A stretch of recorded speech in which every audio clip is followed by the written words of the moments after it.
महाभारत के युद्ध में कौरवों की और 11 अक्षौहिणी सेना और पांडवों की ओर से 7 अक्षौहिणी सेना ने भाग लिया था। यानी इस युद्ध में सभी महारथियों की सेनाओं को मिलाकर करीब 50 लाख से ज्यादा लोगों ने भाग लिया था। लेकिन ये अब सवाल उठता है कि इतनी विशालकाय सेना के लिए युद्ध के दौरान भोजन कौन बनाता था और कैसे ये सब प्रबंध करता रहा होगा।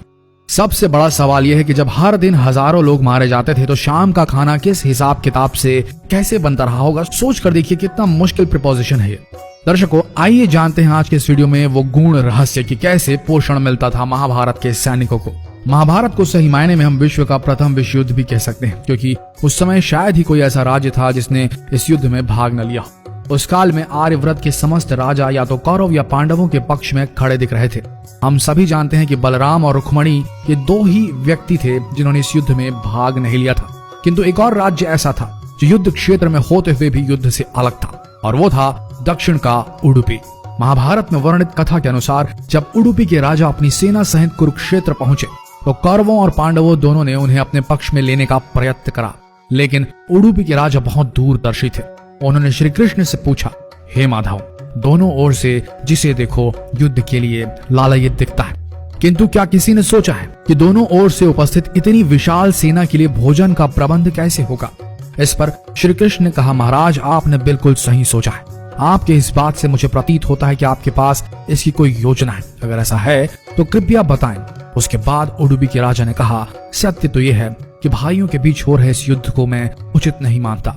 इसी कारण इस युद्ध में इच्छा मुझे नहीं है, किंतु ये युद्ध अब टाला भी नहीं जा सकता। इस कारण मेरी ये इच्छा है कि मैं अपनी पूरी सेना के साथ यहाँ उपस्थित समस्त सेनाओं के भोजन का प्रबंध करूं। इस पर श्री कृष्ण मुस्कुराते हुए बोले, महाराज, आपका विचार अति उत्तम है। इस युद्ध में लगभग 50 लाख योद्धा भाग लेंगे, और अगर आप जैसे कुशल राजा उनके भोजन के प्रबंध को देखेंगे तो हम सब उस ओर निश्चिंत रहेंगे। श्री कृष्ण ने कहा, वैसे मुझे पता है कि सागर जितनी इस विशाल सेना का भोजन प्रबंध करना आपकी और भीमसेन के अतिरिक्त किसी के लिए भी संभव नहीं है, किंतु भीमसेन इस युद्ध से विरक्त नहीं हो सकते।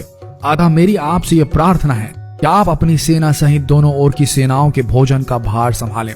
इस प्रकार उडुपी के राजा ने सेना के भोजन का भार संभाला। पहले दिन उन्होंने उपस्थित सभी के लिए भोजन का प्रबंध किया।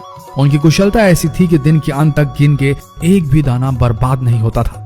जैसे जैसे दिन बीतते गए योद्धाओं की संख्या बहुत ही कम होती गई।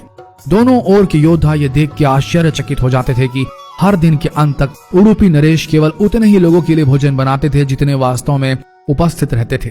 किसी को समझ नहीं आ रहा था कि उन्हें कैसे पता चल जाता है कि आज कितने योद्धा मृत्यु गति को प्राप्त होंगे, ताकि उस आधार पर भोजन की व्यवस्था की जा सके। इतनी विशाल सेना के भोजन के प्रबंध करना अपने आप में ही एक आश्चर्य था, और उस पर भी इस प्रकार के अन्न का एक भी दाना बर्बाद ना हो, यह तो किसी चमत्कार से भी कम नहीं था। अतः 18वें दिन युद्ध समाप्त हुआ और पांडवों के राज्याभिषेक के दिन युधिष्ठिर से रहा नहीं गया, और उन्होंने उडुपी नरेश से पूछ ही लिया, हे महाराज, समस्त देशों के राजा हमारी प्रशंसा कर रहे हैं कि किस प्रकार हमने कम सेना होते हुए भी उस सेना को परास्त कर दिया जिसका नेतृत्व पितामह भीष्म, गुरु द्रोण, ज्येष्ठ भ्राता जैसे महारथी कर रहे थे।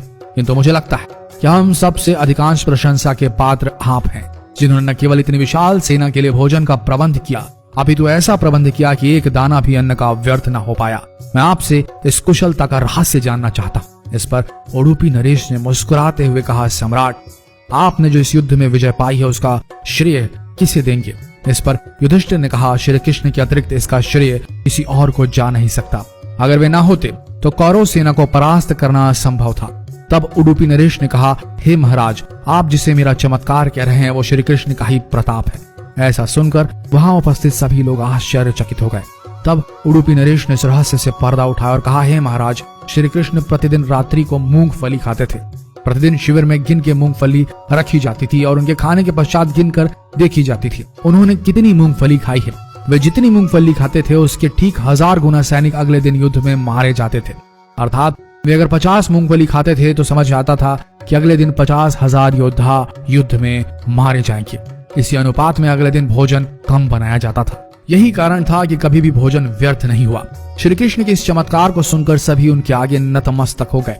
यह कथा महाभारत के सबसे दुर्लभ कथाओं में से एक है। कर्नाटक के उडुपी जिले स्थित कृष्ण मठ में यह कथा हमेशा सुनाई जाती है। ऐसा माना जाता है कि इस मठ की स्थापना उडुपी के सम्राट द्वारा ही करवाई गई थी, जिसे बाद में श्री माधव आचार्य जी ने आगे बढ़ाया। तो दर्शकों, उम्मीद करते हैं कि आज की ये प्रस्तुति पसंद आई होगी आपको और आप समझ गए होंगे कि पोषण वही सही है जिसका एक दाना भी व्यर्थ न जाए। शायद आप इस गूढ़ रहस्य को समझ गए होंगे और अगली बार अपनी थाली में खाना छोड़ने से पहले सोचेंगे जरूर। तो मिलते हैं अगले दिलचस्प वीडियो में, तब तक के लिए बने रहिए इस पेज के साथ और हो सके तो जो भी आपको लगे इस ज्ञान को जितना हो सके इस वीडियो को शेयर करें, ताकि हमारा देश पुरातन भारत जो था उससे जुड़ सके आज का आधुनिक भारत। मिलते हैं अगले दिलचस्प वीडियो में, तब तक के लिए आप सबका धन्यवाद।